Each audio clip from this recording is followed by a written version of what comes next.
ఎన్నికల ఎన్నికల కోడ్ ముగిసేలోపు నిధులు సమీకరణ, అవసరమైతే ప్రత్యేక కార్పొరేషన్, అధికారులకు సీఎం రేవంత్ ఆదేశం.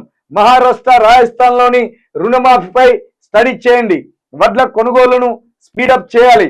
మిల్లర్ల అక్రమాలను సహించేది లేదు. రేషన్ షాపుల్లో సన్నబియ్యం అందించేందుకు చర్యలు.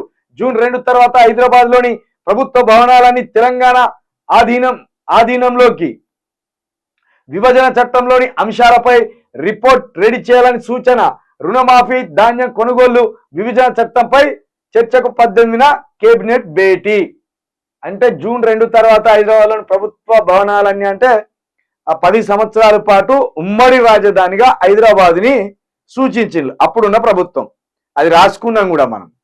అయితే కేసీఆర్ సంకల్పమో లేకపోతే కేసీఆర్ ముందస్తు చూపో చంద్రబాబు నాయుడిని 10 సంవత్సరాలు ఉండకుండా ముందే తరిమి కొట్టిండు కేసీఆర్. ఈ విషయంలో ఆయనకు సెల్యూట్ చేయొచ్చు మనం.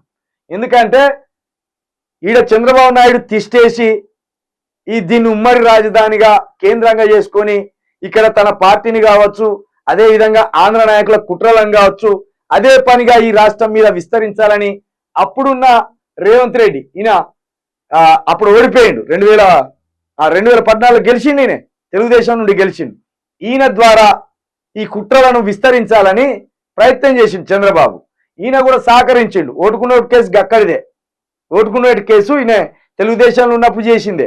అలా దొరికి పోయినా ఆయనను తాన్ని తరిమేసిండు చంద్రబాబును. కేసీఆర్ ముందే పట్టుకొని తాన్ని తరిమేసిండు. దాంట్లో కేసీఆర్ను ఒప్పుకోవచ్చు.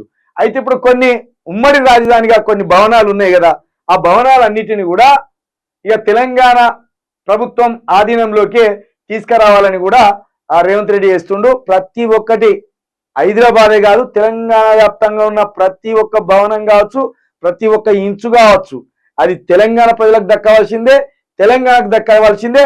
ఆ సంపాదన తెలంగాణ ప్రజలు అనుభవించవలసిందే. కాబట్టి అతి త్వరలో దాన్ని స్వాధీనం చేసుకోవాలని కూడా మేము కోరుతున్నాం. తెలంగాణ కోసం మీరు కట్టుబడి తెలంగాణ అభివృద్ధి కోసం మీరు పాటుపడితే ఖచ్చితంగా మిమ్మల్ని కూడా మేము మెచ్చుకుంటాం.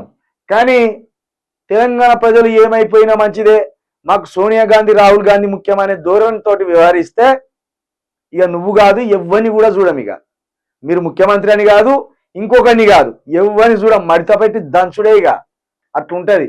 యువకులను కరుడు గట్టిన తెలంగాణ వాదులుగా తయారు చేయడమే యూ న్యూస్ ఛానల్ లక్ష్యం కావచ్చు, చిలక ప్రవీణ్ లక్ష్యం కావచ్చు.